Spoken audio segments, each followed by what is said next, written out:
What's up, people? Well, you're talking about a guy that this morning somebody's shit did not stink, and it was me. We were calling for a market sell-off on Friday, which amounted into nothing. But the way the market looked, I was betting that Monday we might have a sell-off. Mondays have not been that great in the greatest bull market that's ever been constructed by the government.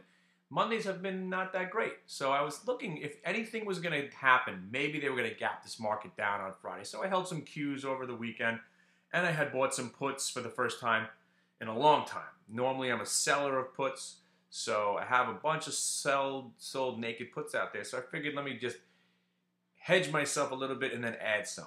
And I saw the futures down huge, and I'm thinking, all right, don't get all excited because generally this market's going to reverse. Now, the funny thing is, and if you listen to the music on the bed, Cypress Hill, I want to get high.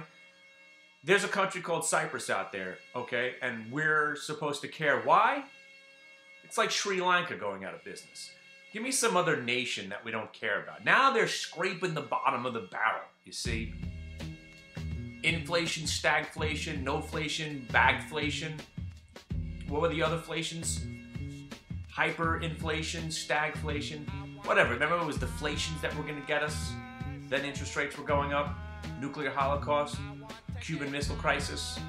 North Korea sending missiles to Japan. Japan tsunami. Other tsunamis. Volcanoes. What are they going to do now? Systemic risk. You do understand that we, as a nation, were the king of fuck-ups. And we swept that under the rug. So are we really going to start in a panic over Cyprus?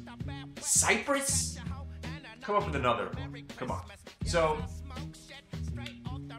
buying on dip still works. My problem today was that I didn't want to believe that it was going to work. Here's what I thought. And this is what caused me from making a huge amount of money today. I was bent on rooting for the market to go down. I thought, is there a country called Cyprus, really? And this is why we're going to sell off? So I thought the joke of us actually selling off on a country like Cyprus having some issues might actually escalate into something, because that's the stupidest thing that I could have thought of. And I was like, you know what, maybe because this is such a stupid idea that we're actually gapping down this big about a country called Cyprus shutting some banks down. Oh, you don't even know what you're talking about. Whatever. I don't care. Market tried to sell off a little bit more. We caught a bid. Next thing you know, everything's going green. Now here's what we did at the Hit the Bid broadcast. Because we were all believing that Apple Computer, yeah, I call it Apple Computer, because Apple found the bottom at 420 like we predicted, and we bought the stock at 420, which we still have in our long-term portfolio at 420. We're looking for 460, maybe 480 out of it. Doesn't mean I'm not going to sell it tomorrow on the first hint of weakness. Under 448, I would probably dump out of it.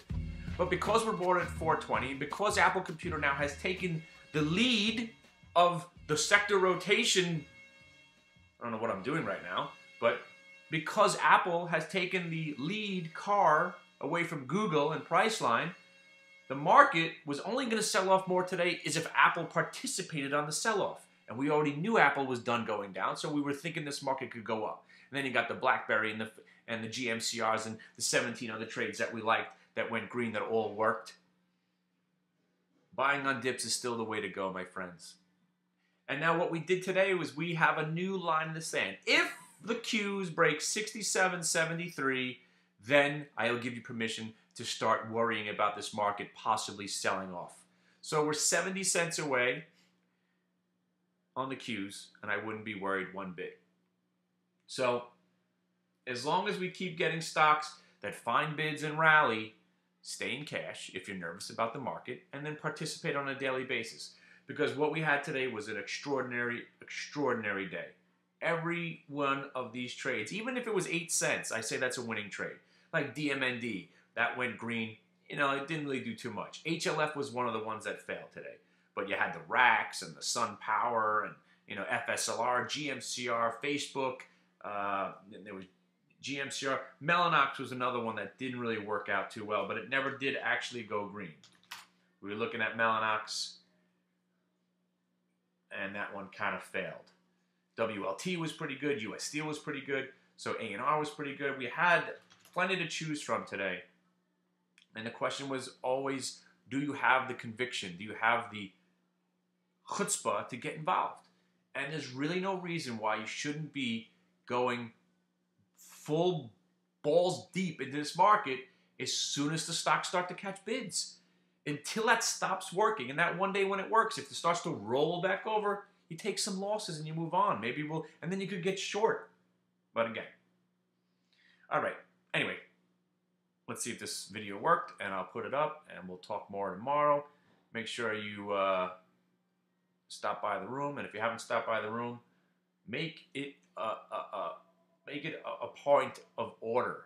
If you're ever going to do anything in this industry, come see what we're doing, and then make your decisions. All right.